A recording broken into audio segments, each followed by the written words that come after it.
इति बेटी ही नहीं, अपने घर की रौनक थी। उसके बिना तो जैसे घर खाने को आता था।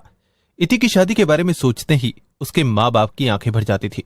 ऐशो आराम में पली इति को इस बात का घमंड था कि उससे ज्यादा खुशनसीब इस दुनिया में कोई भी नहीं है। फिर एक दिन इति की हिमेश के साथ शादी हो गई और वो ससुराल चली गई। हिमेश ने इति से कहा, इति, मेरे माँ बाप और मेरे परिवार ही मेरी जिंदगी है। मैं चाहता हूं कि तुम्हारी वजह से कभी किसी के दिल को ठेस ना पहुंचे। अच्छा ठीक है, नहीं पहुंचेगी, लेकिन क्या ये बात आपने अपने परिवार को भी बताई कि उनकी वजह से कभी मेरा दिल दुखी ना हो? मैं अपने परिवार की इकलौती बेटी हूँ। मुझे मेरे मम्मी पापा और भाइयों ने पलकों पर बिठा कर रखा है। दादा दादी मुझे उदास देखकर ही मेरी परेशानी समझ जाते हैं। क्या आप सब लोग भी मुझे इसी तरह रखोगे? हिमेश समझ गया था कि दाल गलने में समय लगेगा, इसीलिए वह मुस्कुराता हुआ बोला, इति, हमारी पूरी कोशिश रहेगी कि तुम वहां राजकुमारी बनकर रही थी तो यहां रानी बनकर रहो। आज ये घर, ये परिवार, सबको अपना समझो। यकीन मानो, तुम्हें कभी शिकायत का मौका नहीं मिलेगा। तभी हिमेश के छोटे भतीजे भतीजी आकर चाचा चाची करते हुए इति से लिपट गए। इति उसे पीछा छोड़ाते हुए बोली, हाँ हाँ ठीक है, चलो सब उधर बैठो।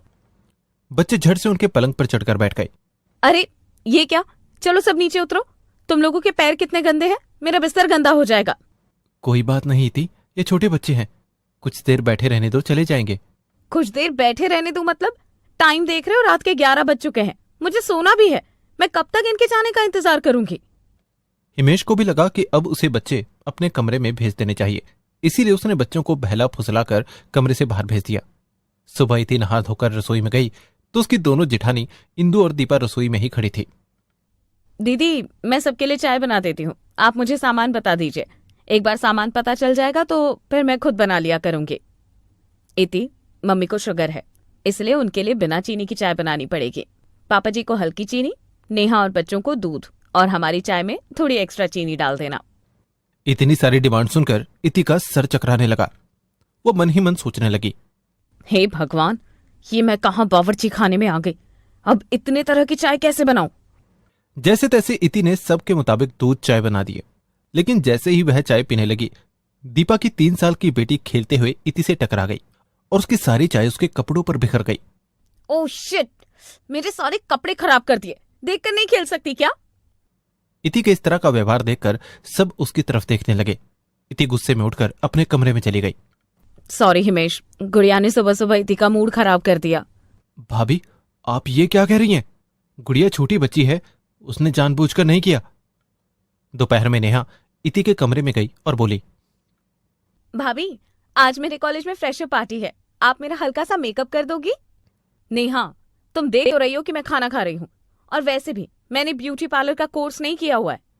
सॉरी भाभी, मुझे लगा कि आप कर दोगी।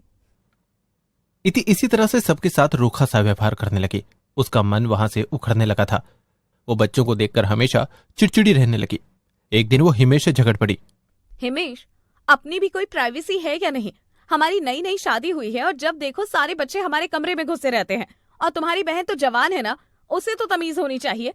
जब देखो हम लोगों के बीच आकर बैठ जाती है। मन तो करता है कि सबको बाहर भगा दूं। हिमेश गुस्से में बोला, बस करो इति, मैं किसी के खिलाफ कुछ नहीं सुन सकता। जिसका मन करे वो कमरे में आ सकता है। प्राइवेसी? कैसी प्राइवेसी चाहिए? रात भर तो हम दोनों अकेले ही होते हैं ना। दिखा दिया ना असली रूप। बस इतना ही प्यार करते हो मुझसे, जो मेरी जरा सी बात नहीं सहन कर पाए। और मैं पूरे दिन तुम्हारे बच्चों का शोर शराबा बर्दाश्त करूं? जंगली है सारे बच्चे, डिसिप्लिन नाम की कोई चीज ही नहीं है।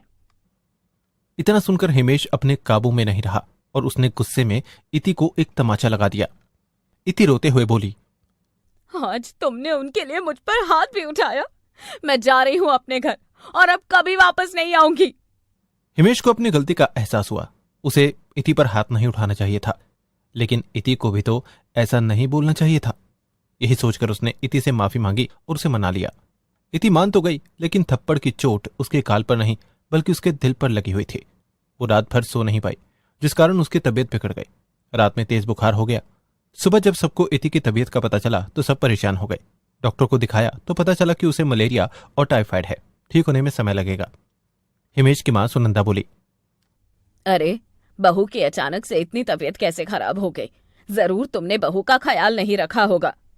उठो बहू, थोड़ा सा सूप पी लो। नहीं, मेरा मन नहीं है मम्मी जी, मुझे फिलहाल सोना है। आप कमरे की लाइट बंद कर जाओ। सुनंदा लाइट बंद करके बाहर निकल गई। कुछ देर बाद सारे बच्चे कमरे में आ गए। चाची, आप बीमार क्यों हो गई? उठो, हमें आपके साथ खेलना है। बच्चों, इस समय मैं तुम्हें बिल्कुल नहीं देखना चाहती, इसलिए कमरे से बाहर निकल जाओ। बच्चे बैठकर आपस में बातें करने लगे। पीहू, चल, तू चाची का सिर दबा, मैं पैर दबाता हूँ।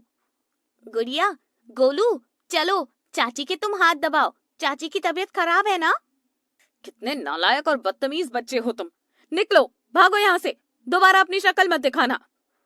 सारे बच्चे अपना सा मुंह लेकर बाहर आ गए। इति बच्चों के जाते ही दरवाजा बंद करने के लिए उठी तो देखा कि उसके ससुर जी भी उसके दरवाजे के सामने पहरेदारों की तरह टहल रहे हैं। उसने गुस्से में गेट जोर से बंद करके अंदर से कुंडी लगा ली और अपनी माँ को फोन लगाते हुए कहा, मम्मी, बड़े चिपकू लोग हैं ये सब। ये भी नहीं सोचते कि मैं बीमार हूँ तो मुझे अकेला छोड़ दे। कोई ना कोई नर्स की तरह मेरे सिर पर खड़ा रहता है। उसकी माँ बोली, कोई नहीं बेटी, थोड़ा आराम लगे तो यहाँ आ जाना। भला मायके से ज्यादा आराम कहाँ मिलता है। एक सप्ताह बीत गया। इति बहुत कमजोर हो चुकी थी। उठती थी तो चक्कर आते थे। इति हिमेश से बोली, हिमेश, यहाँ से मेरा जी उब गया है। इस घर में मेरा दम घुट रहा है। यहाँ सब लोग मेरे पीछे पड़े रहते हैं। ये मुझे बिल्कुल भी अच्छा नहीं लगता। लगता है जैसे मैं ससुराल में नहीं बल्कि चिड़ियाघर में आ गई हूँ।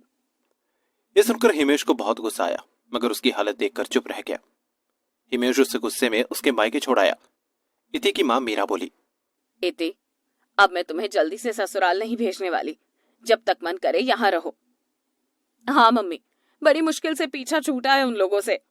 इति की दोनों भाभियों ने इति को देखकर माथा सिकोड़ लिया और आपस में बातें करने लगी। बड़ी भाभी मीनू बोली, वैसे घर में इतने कम है कि ऊपर से बीमार ननद भी आधम की।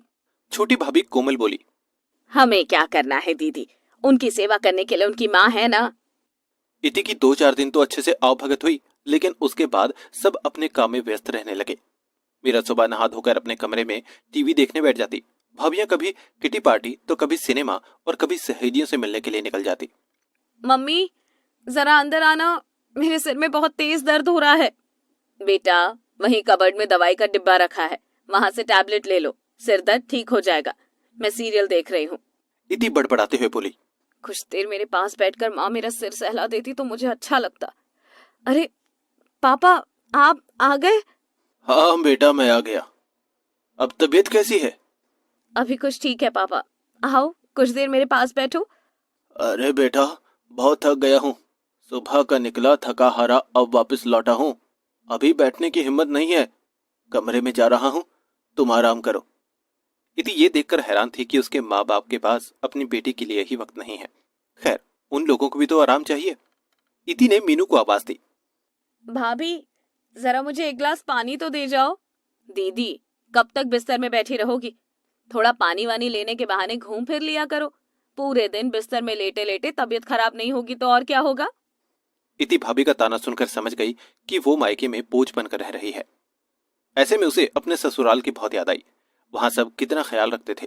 वहां से सर दर्द की गोली लेने की जरूरत ही नहीं पड़ी। उसकी सासू माँ के आदेश से उसकी छोटी ननद नेहा उसके सर में तेल डालकर मसाज कर देती थी तो दर्द खत्म हो जाता था। इस समय उसे बच्चों की भी याद आई। वो लोग उसकी कितनी परवाह करते थे, लेकिन यहाँ तो वो एक कमरे में सिमट कर रह गई है जहाँ उसकी तकलीफें सुनने वाला कोई नहीं है। ये सब सोचकर उसकी आंखों से आंसू बहने लगे। उसे अपनी गलती का एहसास हुआ कि वो ससुराल से यहाँ क्यों आई। उसने झटपट हिमेश को फोन लगाया। क्या हुआ इति, कैसे फोन किया?